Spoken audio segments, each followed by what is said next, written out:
ஈசா யோகத்தில் வந்து மகா சிவராத்திரி நடக்குது. அங்கே வந்து வனச்சூழல் வந்து பாதிக்கப்படுது, ஒவ்வொரு ஆண்டும் நடக்குது.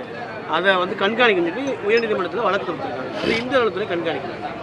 நிச்சயம் இந்த ஆட்சி என்பது நீதி தேவதையின் ஆட்சி, நீதியின் ஆட்சி, சட்டத்தின் ஆட்சி. நிச்சயமாக நீதிமன்றம் என்ன வழிகாட்டுகிறதோ அதை மாண்புமிகு தமிழக முதல்வர் அவர்கள் நிறைவேற்ற துறைக்கு கட்டளையிடுவார். அவர் கட்டளை ஏற்று நிச்சயமாக எந்த தவறு இருப்பினும் நீதிமன்றம் சுட்டி காட்டுகிற திசை நோக்கி எங்களுடைய பயணம் அமையும். இந்த ஆண்டு நாடாளுமன்றத்தில் கமலோட குரல் வந்து ஒலிக்க அப்படின்றார் மக்கள் நீதி மைய கட்சியின் தலைவர். அதுக்கான வாய்ப்பு இருக்குதா? இதற்கெல்லாம் மாண்புமிகு தமிழக முதல்வர் அவர்கள்தான் எங்களுடைய இறுதி எஜமானர். அவர்தான் இதற்குண்டான முடிவினை எடுப்பார்.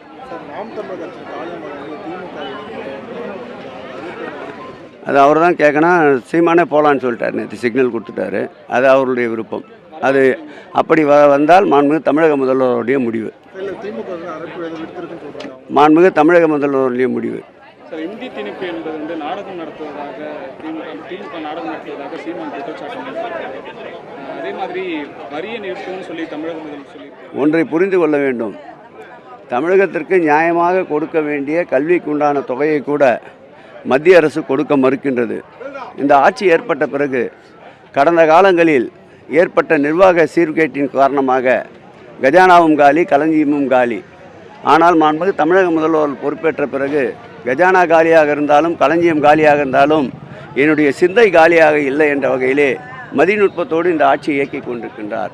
கடுமையான நிதி பற்றாக்குறை. 2000 கோடியை நாங்கள் நிறுத்துவோம் என்கிறார்கள். இல்லை 2000 அல்ல 5000 கோடி என்று மீண்டும் அதற்கு ஒரு திருத்தம் தருகிறார்கள்.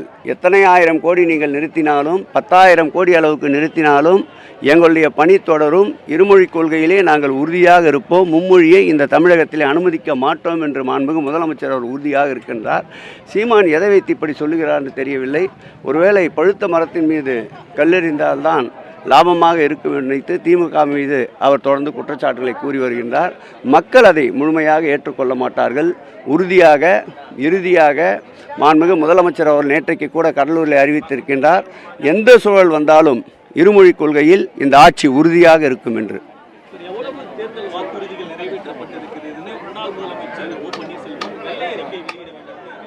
அவர் ஆட்சியில் இருக்கும்போது எத்தனை வெள்ளை அறிக்கை வெளியிட்டார் சொல்லுங்கள்.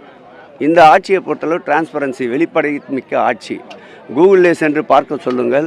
இந்த ஆட்சி ஏற்பட்ட பிறகு அறிவித்த அறிவிப்புகளிலே எத்தனை சதவீதம் நிறைவேற்றப்பட்டிருக்கின்றது, அதனால் எத்தனை லட்சம் மக்கள் பயன்பெற்றிருக்கின்றார்கள், அறிவிக்கப்படாத அறிவிப்புகளால் எத்தனை கோடி மக்கள் பயன்பெற்றிருக்கின்றார்கள் என்பதை அவர் கேட்டு தெரிந்து கொண்டு அதன் பிறகு பத்திரிகையாளரை சந்திக்கட்டும்.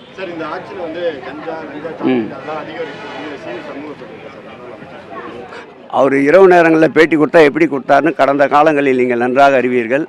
மாண்புமிகு தமிழகத்தின் முதல்வராக இருந்த அம்மையார் அவர்கள் இறந்தபோது அவருடைய பேட்டியினுடைய சாராம்சத்தை எடுத்து பார்த்தாலே அவருடைய நிலை புரியும்.